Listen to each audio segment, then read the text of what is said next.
Bonjour, je suis très heureuse de vous accueillir aujourd'hui pour la dernière vidéo de cette petite série du calendrier de l'après, on va l'appeler comme ça, concernant des inspirations cartes de vœux, mais pas que, hein, on peut très bien faire ces cartes pour d'autres occasions. Donc aujourd'hui c'est la dernière et j'avais envie de travailler avec ce joli set de dice de chez Sizzix. C'est une très jolie lanterne. Vous allez voir donc que je vais faire dans les teintes de noir. J'avais dans l'idée un peu d'un réverbère, voilà, qui illumine la nuit. Donc c'est pour ça que j'ai choisi ces teintes pour cette lampe. Donc je commence déjà par faire toutes mes petites découpes pour monter ma lanterne. Vous allez voir, c'est très simple. Sizzix, voilà, c'est des dies qui découpent très bien et qui sont très faciles à monter. On comprend très vite comment il faut agencer les pièces.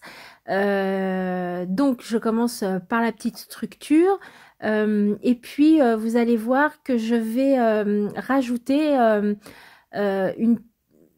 petit élément qui en plus je vais mettre avec une chute de feuilles passées dans une plastifieuse. En fait, je vais venir mettre à l'arrière de mon dice pour matérialiser en fait la vitre de la lanterne. Voilà, je trouve que ça amène un petit côté un peu plus réaliste à la composition finalement. Donc je vais vous montrer tout ça. Je colle tout ça avec de la tacky glue, ça fonctionne très bien, pas de souci de ce côté là. Donc vous voyez, j'ai pris une chute de papier que j'ai plastifié, d'une feuille que j'ai plastifiée. Je garde très souvent mes chutes, ça peut me servir donc ici en l'occurrence pour matérialiser une vitre, mais je m'en sers aussi par exemple pour faire des shakers. C'est quelque chose que je garde et que je ne jette pas. Donc j'ai une petite boîte où je mets toutes mes petites chutes. Voilà, on s'en sert, enfin en tout cas moi je m'en sers assez régulièrement. Je vais venir découper, donc j'ai fait tout le contour avec un marqueur Sharpie à pointe très fine et je vais venir découper à l'intérieur de mon trait pour que en fait le plastique ne dépasse pas de ma découpe. Je vais venir coller ça avec du Glossy Accent, donc ça va très bien coller. Et puis si ça bave un petit peu, eh bien on verra pas du tout, puisque une fois sec, le Glossy Accent est transparent. Donc j'en mets sur tout le tour de ma lanterne et puis je viens simplement positionner la découpe sur le papier plastique. J'enlève un peu ce qui dépasse et puis je vais laisser sécher ma lanterne tranquillement pendant que je vais m'occuper de tout le reste des découpes. Donc je vous ai passé l'étape de me voir mouliner avec ma petite machine à découpe. J'ai fait toutes mes petites découpes, donc la petite bougie. Il y a également de quoi faire un nœud et puis des branches de houx, voilà, que j'ai fait en différents verres. Je vais ensuite prendre une base de papier aquarelle, puisque je vais m'essayer à une technique que j'ai découverte sur la chaîne de Micheline Jourdain. Je vous mettrai sa chaîne en barre d'infos. J'aime beaucoup ce que cette femme réalise. Je pense qu'elle est québécoise, si je ne me trompe pas. En tout cas, elle travaille beaucoup avec cette technique de Distress Ink, qu'elle travaille un peu comme de l'aquarelle. J'aime beaucoup le rendu que ça donne.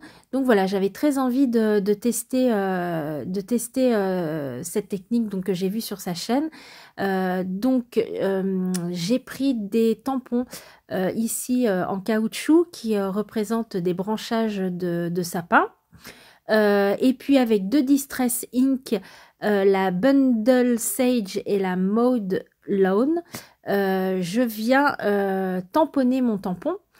Et je viens humidifier un petit peu avec un vaporisateur d'eau pour activer la distress. Et je viens tamponner directement sur mon papier aquarelle. J'ai également pris, vous voyez, un feutre de chez Action, un feutre aquarellable pour avoir un vert plus foncé parce que je n'ai que ces deux verres en Distress Ink. Donc j'ai pas mal de feutres aquarellables de chez Action que je me sers pas assez. Hein, comme beaucoup de matériel que j'ai, on s'en sert en fait jamais assez. Donc j'ai pris ce feutre pour avoir un vert un peu plus foncé. Et puis je vais venir ensuite avec de la Distress Ink et un pinceau venir un petit peu travailler l'intérieur de la branche, enfin des branches ici en l'occurrence, pour voilà, donner un petit peu plus cet effet touffu à mes branches, donc pour apporter de la couleur à l'intérieur de mes branches et entre mes épines.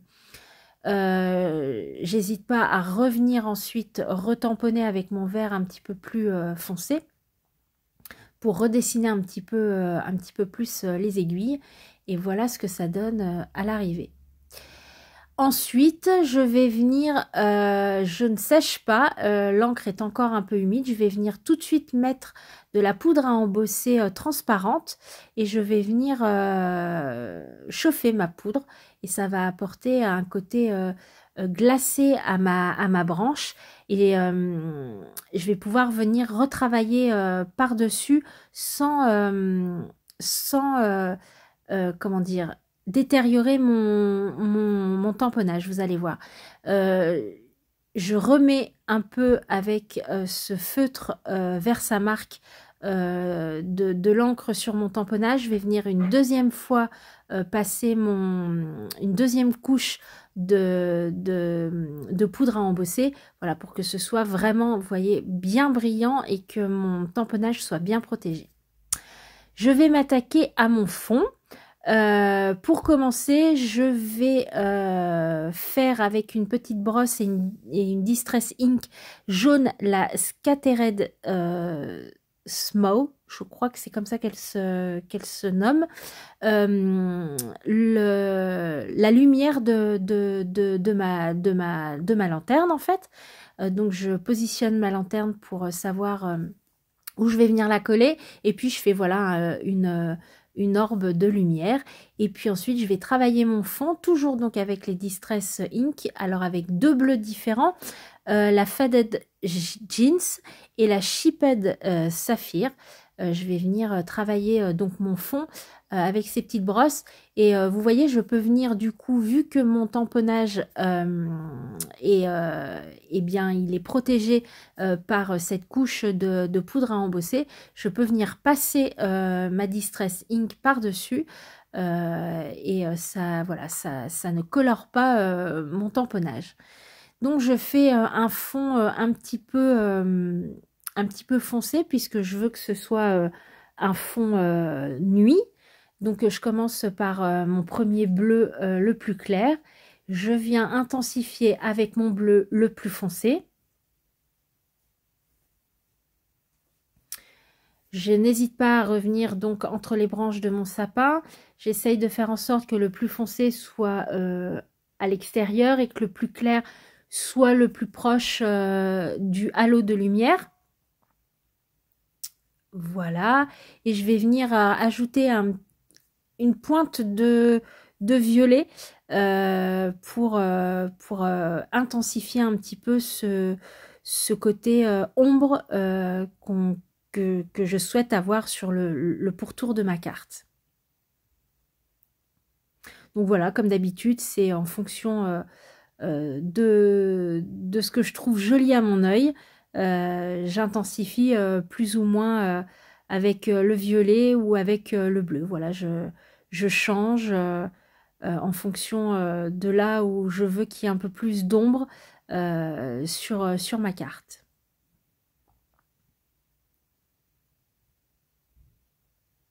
Voilà pour le fond. Je viens rajouter quelques petites gouttes d'eau sur ma Distress avec donc un pinceau. Je vais venir essuyer pardon ces petites gouttes. Voilà. Et puis donc je sèche bien et puis je voudrais matérialiser un peu de neige qui tombe. Pour ce faire, je prends de l'encre de Chine blanc qui fonctionne très bien sur les distresses. C'est vrai que lorsqu'on vient ajouter par exemple des gouttelettes de Posca, la distress a tendance à venir teinter l'acrylique, alors que ça le fait moins avec l'encre de Chine. Et j'ai même essayé avec de la peinture chalk blanche et ça fonctionne aussi très bien. Ça reste bien blanc, donc voilà, un petit tips avec l'encre de Chine blanc que je viens également mettre un petit peu sur la branche de sapin, voilà, pour imager un peu la neige qui pourrait rester sur les branches. Je prends ensuite mon encre de chez Lavinia, la Midnight Blue, pour venir intensifier les contours de ma carte. Pour l'effet vignettage, comme toujours, je vous le dis tout le temps. Donc je viens bien intensifier en tout cas sur les coins et un petit peu sur les bords. Voilà, je veux vraiment cet effet nuit noire au fond de ma carte. J'aurais très bien pu utiliser une distress ink bleu foncé, mais la plus foncée que j'ai, c'est la Chippette Saphir. Donc, je me tourne vers mes encres Lavinia, voilà, j'en ai deux très foncées. Voilà pour le fond, que je vais venir coller sur une feuille blanche pailletée que l'on a dans ce bloc que je vous ai montré de chez Action. C'est des blocs qu'on avait eu l'année dernière, on en a eu également cette année. Je viens coller avec du double face assez fort parce que voilà, le papier est assez pailleté, donc il est pailleté et voilà, je voulais quand même quelque chose qui tienne bien. Donc j'ai pris du double face assez fort. Je viens coller ma bougie sur ma lanterne avec avec ma colle. J'ai perdu le mot. Mon glossy accent, voilà. Je viens mettre un peu de colle sur ma lanterne, dans de la tacky glue et puis également sur ma bougie. Je vais venir installer ma petite lanterne. Ça prend forme. Voilà. Et je vais venir ensuite faire ma petite mise en scène avec mes branches de houx et puis le nœud que je vais venir également coller sur ma lanterne. Sur la lanterne, vous voyez également des petites couches de neige que je suis venue découper dans le papier blanc pailleté, le même que j'ai utilisé pour mater ma carte. Voilà, je mets le petit nœud. Je vais également venir mettre donc mes branches de houx tout autour de ma lanterne. Je garde en fait la mise, c'était la première fois que j'utilisais ce set de die, donc je garde en fait la présentation, la même présentation qu'il y a sur la pochette. Qui, ma foi, je trouvais très jolie, donc je m'en suis inspirée. Et puis sur le bas, vous allez voir, j'ai noté, donc j'ai collé toutes les petites lettres pour la bonne année. Voilà pour cette carte. J'ai rajouté de la colle Stickles Cranberry sur les petites boules de houx, donc ça brille un petit peu. J'ai fait également, je vais vous montrer l'enveloppe qui va avec cette carte. J'ai fait exactement la même chose de travail de fond et de branchage sur mon enveloppe. Et donc, voilà ce que ça donne. Voilà, j'espère en tout cas que ces inspirations cartes vous auront plu. Moi, j'ai pris beaucoup de plaisir à vous partager ces 5 idées cartes. C'était une petite surprise, voilà, que je vous réservais pour la fin du calendrier de l'Avent, un petit calendrier de l'après. En tout cas, merci à toutes les personnes qui ont suivi et qui ont commenté toutes mes vidéos. Je vous souhaite un bon réveillon. On se retrouve tout bientôt. Je vous ferai une petite vidéo voilà, face cam pour vous parler un petit peu et puis pour surtout vous souhaiter une bonne année. En tout cas, profitez bien de cette dernière journée de 2024. Prenez soin de vous et à tout bientôt. Allez, ciao!